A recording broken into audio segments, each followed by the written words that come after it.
There are many cases where a person might be forced to have an unwanted child. Some may want to keep the child, and others simply may not be able to. In 2007, the U.S. Supreme Court passed a federal law banning abortion. Till this day, this issue is still very relevant, and it is a debate between people whether or not abortion procedures should be allowed. Some people believe that politics should not interfere with people's rights over their body and reproductive health care, while others believe that abortions means taking away a human life and it should be banned. Certainly, politicians should not interfere with personal health care decisions. There should not be any restrictions on one's decisions over their own personal issues. Everyone may not agree on abortion views, but that should not put on restrictions on anyone else's choice, and it should be open-ended to the person who is in the situation themselves. These rights should not be criminalized, and healthcare professionals must be able to provide their healthcare options. Individuals should have the right to make their own personal decisions, and doctors need to be able to provide healthcare options. No person shall put any restrictions on one's personal healthcare choices. This restriction impacts many Americans and criminalizes protected care. Policymakers must take action, and abortion must be accessible to everyone. There are many individuals out there who simply cannot afford to have a child. Some may struggle financially, some don't have the resources, and have low income. Not everyone is financially comfortable, and to raise a child, they may not have the means. Some people don't even have the means to support themselves, let alone a child on top of that.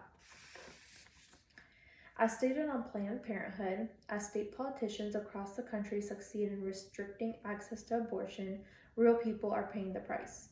Particularly people with low incomes who might not have the resources to drive long distances, arrange for longing, and jump through all the other hoops that anti-abortion laws hoist on them. Half of the women who get an abortion are likely to be poor and living in poverty. Women who cannot get an abortion leads to unwanted children, which is never good.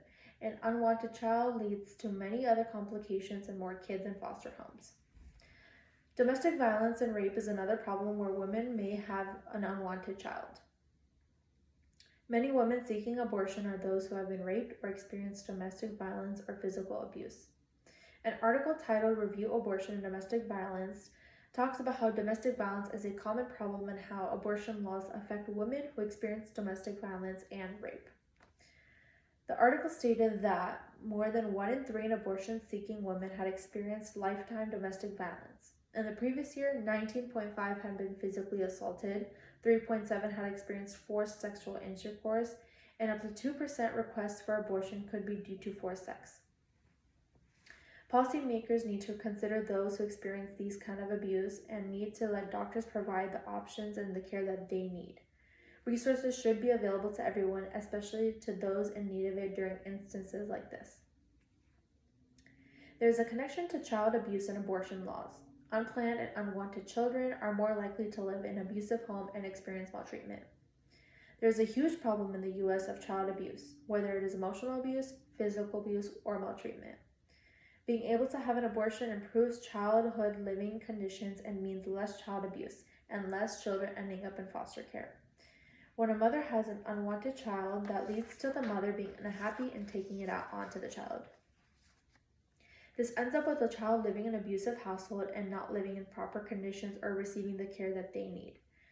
Marianne and Madeline talked about child abuse being linked to abortion laws in their article, Child Abuse and Abortion Availability. The article stated that child abuse and neglect is a substantial problem in the United States, with over 3 million cases of child maltreatment reported to state child protective service agencies. Neglect accounted for 58% of the reports and physical for about 22%. Sexual abuse, emotional maltreatment, and other forms of child maltreatment accounted for 20% of the reports that year. Lastly, it is morally wrong to deny or put any restrictions on one's healthcare decisions. This is harming many people, including the mother herself. Not only are children getting mistreated, but also, in some cases, the mother may not be able to survive if she has a child. A lot of times there are complications in birth where the mother's life is at risk, and policymakers are failing to understand this. The pro-choice argument by Tanya Lerman says, quote unquote, The restriction of federal support cases of rape, incest, and probable death of the mother suggests an interesting quality of life argument that potentially is not absolute but must be prorated. Policymakers who believe abortions should be banned are justifying that rape, abuse, and domestic violence is okay. They even believe that it is okay if the mother has to sacrifice her own life. Women should have the right to do what they want with their own body and make their own personal healthcare choices. Doctors also must be able to give the safe and right options for the mother herself. This will help society as a whole, and we will have less unwanted children, less child abuse, and safer options for the mother herself. At the end of the day, no one needs to interfere with one's personal choices and how doctors do their job. There are many questions that people may have, such as, does this issue affect many people and will it get any better? The abortion ban affects many women and it is not accessible to the majority.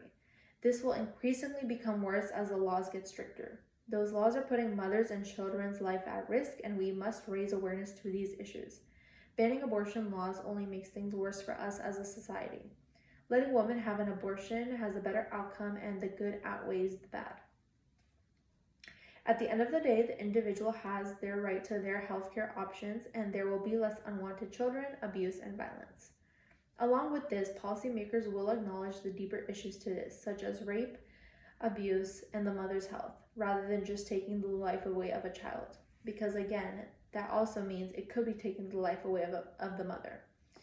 Over the years, there has been no changes made, and although it may not be illegal everywhere, it is still not accessible to many people. Some may say that things such as child abuse or domestic violence is not linked to abortion laws, but it definitely can make a change. Women being able to have an abortion procedures automatically leads to less children getting treated poorly, less families in poverty, and less kids in foster care. The more unwanted children that are born, the more children will end up in foster care with no home or no family. The results of this will have more advantages at the end of the day than disadvantages. Some may not agree with abortion for their own reasons, but putting restrictions on those who have different views than another person does not do us any good. This just leads to more issues rather than doing good. Healthier options are a personal thing and should be up to the individual themselves only, and no one should interfere with that. Doctors and healthcare professionals should be able to give all their options, and they know best whether it is safe or it is the best choice for the mother. Policymakers should not interfere with this. In conclusion, we should not have any bans or restrictions on abortions. Every individual has the right to their healthcare decisions and their own body. Abortion is a right a woman should have, and she should be able to do what she desires. Taking away these rights leads to many serious problems in a mother's life and the child's life as well. Many people simply cannot have children for reasons such as they're not financially stable, they are not capable of raising a child, and simply sometimes it is unplanned. Banning abortion simply disregards cases such as abuse and rape. Legalizing abortion will help out so many mothers and so many families and many, many children. We want to see a change, and we want to see less children in foster homes, less child abuse, and less poverty, and showing the importance of a mother's life, because sometimes having a child can take away a mother's life in the process. Healthcare should not have to have any restrictions, and that is a right that everyone deserves. Policymakers do not have a say in another person's choice about their healthcare and their body.